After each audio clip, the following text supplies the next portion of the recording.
avec Bakary Domingo Mané, analyste politique. Bonsoir à vous. Bonsoir Néné, bonsoir au président Doudou Wade. Ça fait longtemps et vraiment il a été une des principales sources de l'information à l'époque, à nos débuts dans le journalisme, et c'est tout heureux de le retrouver sur le même plateau. Abdoulaye, bonsoir. Bonsoir Néné, bonsoir au président Doudou Wade. Je dirais bonsoir au doyen, oui. Bakary Domingo Mané. Je dis également bonsoir à Serigne Salivou Gueye, qui est quelque part dans le Sénégal en train de se la coller douce.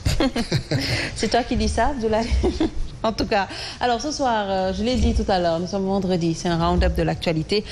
Nous démarrons par ce trafic de passeports diplomatiques qui éclabousse l'Assemblée nationale. Alors, on le sait depuis quelques semaines, cette affaire de passeport diplomatique continue d'alimenter la polémique.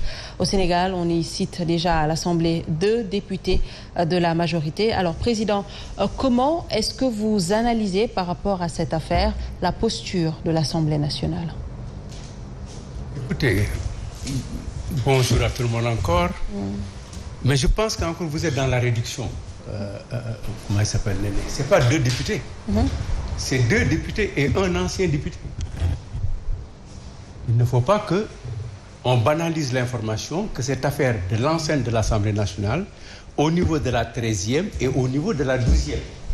Donc il y a un ancien député qui est concerné par cette affaire de l'Assemblée nationale et il avait agi, sinon on dit qu'il a agi en tant que député. Alors que cette affaire éclabousse l'Assemblée nationale, c'est gravissime. Ça, il faut quand même qu'on le reconnaisse. Le problème qui se pose, c'est pas un problème de corruption dans l'élaboration de la loi, oui, ou dans le vote d'une loi, ou de l'application des accords internationaux, ou une corruption entre députés et gouvernement sur l'ordre des questions et l'importance des questions, ou la combine, tout ça se parle, mais il s'agit d'un passeport diplomatique. Oui.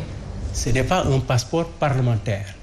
Ce n'est pas des passeports qui sont faits, établis et qui appartiennent à un député. Le passeport diplomatique est un instrument de passage qui est délivré aux diplomates. Ce sont les ayants droit. Il peut y avoir des dérogations. Et c'est dans la dérogation qu'on a pu y donner les parlementaires et même les anciens parlementaires, même les anciens ministres, excepté les anciens ministres des Affaires étrangères et les anciens premiers ministres, certains n'ont pas à cette dérogation. Et cette dérogation est établie, signée et actée par l'autorité gouvernementale.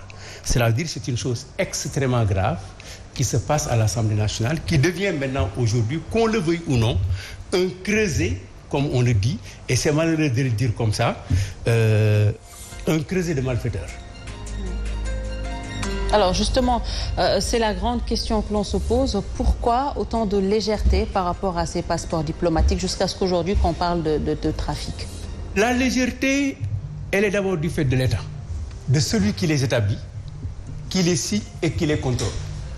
C'est le ministre des Affaires étrangères qui est compétent sur cette affaire et qui demande aux autorités étrangères amies du Sénégal de pouvoir aider, passer ceux qui sont détenteurs de cette carte. Mais cette carte n'est pas une immunité. Oui. Elle n'est pas protectrice. Elle permet de passer. L'immunité diplomatique appartient à la fonction, à la personne, non au passeport, ni aux documents détenus. Par conséquent, c'est l'État du Sénégal qui est... Et il faut le reconnaître que depuis très longtemps, nous avons un problème de passeport diplomatique. D'abord, dans son utilisation, il faut accepter que c'est pour les diplomates, il y a des dérogations, mais le passeport diplomatique aussi a servi parfois à être utile et aux citoyens et à des personnalités, à même des combattants de l'indépendance de l'Afrique qui s'est libérée. Le passeport diplomate a aidé des scientifiques, a aidé des journalistes. Tout dernièrement, le président a été très heureux de délivrer des passeports à l'ensemble de l'équipe nationale de football. Oui. Et ça a été une revendication. Mais non. Est-ce que ceux qui sont dérogataires ont des capacités, quand ils arrivent jusqu'à les vendre, à les monnayer? C'est extrêmement grave. Et je dis encore une information.